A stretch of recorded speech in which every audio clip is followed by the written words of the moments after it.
तो ये बड़ी खबर अगली आपको बता दें, जहां पर यूएनजीए की बैठक को लेकर बड़ी जानकारी सामने आ रही है और उसमें हिस्सा लेने के लिए अमेरिका नहीं पहुंचेंगे प्रधानमंत्री नरेंद्र मोदी। ये बड़ी जानकारी, उनकी जगह विदेश मंत्री एस जयशंकर हिस्सा लेंगे। 27 सितंबर को यूएन महासभा को संबोधित करेंगे एस जयशंकर। ये बड़ी खबर इस वक्त हम आपको बता रहे हैं, जहां पर अमेरिका में अब प्रधानमंत्री नरेंद्र मोदी यूएनजीए की बैठक में हिस्सा लेने के लिए नहीं पहुंचेंगे और उनकी जगह एस जयशंकर पहुंचेंगे। चलिए, इसी पर चर्चा के लिए विदेश मामलों के जानकार प्रोफेसर शांतेश कुमार सिंह हमारे साथ जुड़ रहे हैं। शांतेश सर, बड़ा सवाल यही बना हुआ है कि सबसे पहले तो टैरिफ लगाते हैं, बहुत स्टबनली एक्सेप्ट भी करते हैं अपने डिसीजन को ट्रंप, और जैसे ही चीन पहुंचते हैं एससीओ समिट में हिस्सा लेने प्रधानमंत्री, ट्रंप के सुर बदल जाते हैं।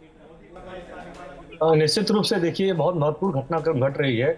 मैं हमेशा कहता हूं, अंतर्राष्ट्रीय राजनीति में कुछ भी अस्थायी नहीं है, हमेशा बदलता रहता है। जिस तरह से डोनाल्ड ट्रंप ने भारत के खिलाफ पहले तो रेसिप्रोकल टैरिफ के नाम पे, बाद में पेनाल्टी टैरिफ के नाम 25% करके 50% कर दिए।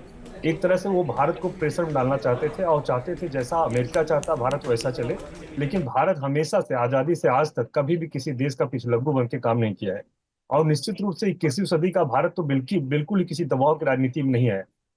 निश्चित रूप जिस तरह से नरेंद्र मोदी जी अभी संघाई कॉपरेशन में गए, एससीओ कॉपरेशन की मीटिंग में गए, वहाँ पे पुतिन और शी जिनपिंग के साथ बैठक की है, उससे वहाँ पर अमेरिका में बहुत हलचल मची हुई है कि ये क्या हो रहा है। क्योंकि भारत हमेशा से वो टेकन ग्रांटेड लगे थे। 25 साल से भारत का संबंध अमेरिका के साथ इतना क्लोज हो चुका है, जैसा हम चाहेंगे, या भारत की डिपेंडेंसी अमेरिका के प्रति ज्यादा हो गई, जैसा हम चाहेंगे भारत वैसा करेगा, जो कि सही नहीं है। भारत एक आजाद देश है, उसकी ऑटोनॉमी है, स्ट्रेटेजिक ऑटोनॉमी कर सकते हैं, और भारत अपनी निर्णय खुद लेगा, किसी दबाव में नहीं काम करेगा। तो भारत ने बार बार इस बात को बोला कि आप कितना भी टैरिफ करिए, लेकिन रसिया के साथ तेल खरीदना भारत बंद नहीं करेगा।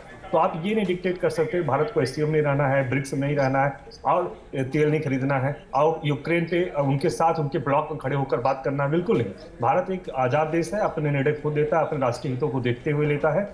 आप देखिए, एक तरफ डोनाल्ड ट्रंप कहते हैं कि नरेंद्र मोदी जी के साथ उनके संबंध बहुत मजबूत हैं, दूसरी तरफ उन्हीं के होवर्ड जो है लुटनिग हैं, जो वहाँ पे सेक्रेटरी हैं US Congress on foreign trade के, वो बोलते हैं कि एक दो महीने के अंदर ही भारत वापस हमारे साथ निगोशिएशन में आएगा, टेबल पे आएगा, जहाँ पे वो सॉरी बोलेगा। तो कहीं न कहीं एक साथ दो स्टेटमेंट वहां से आ रहे हैं, और दर्शाता और साथ डोनाल्ड ट्रंप भी टैरिफ को लेकर बोलते हैं सब कुछ ठीक है, टैरिफ पे हम नहीं विड्रॉ करेंगे। तो ऐसी परिस्थिति हम दोनों एक साथ नहीं चल सकती हैं। शायद यही रीजन है कि प्रधानमंत्री नरेंद्र मोदी जो है यूएनजीए में नहीं जा रहे हैं, क्योंकि आपको पता है जिस तरह डोनाल्ड ट्रंप क्वाड में आने से मना कर दिया। और शायद यही फर्म स्टैंड एक बार फिर से शांतेश सर देखने को मिल रहा है कि जब यूएनजीए की बैठक होगी तो पीएम वहां नहीं जा रहे हैं और विदेश मंत्री पहुंच रहे हैं। बहुत शुक्रिया आपका तमाम जानकारी के लिए। आगे, जहाँ भक्ति है हर शब्द में, कथाओं में छुपे हैं दिव्य रहस्य, और ज्योतिष देता है जीवन को दिशा। धर्म से जुड़ी हर बातों को जानने के लिए हमारे चैनल स्तुति को सब्सक्राइब करें। चैनल पर जाने के लिए इस लिंक पर क्लिक करें।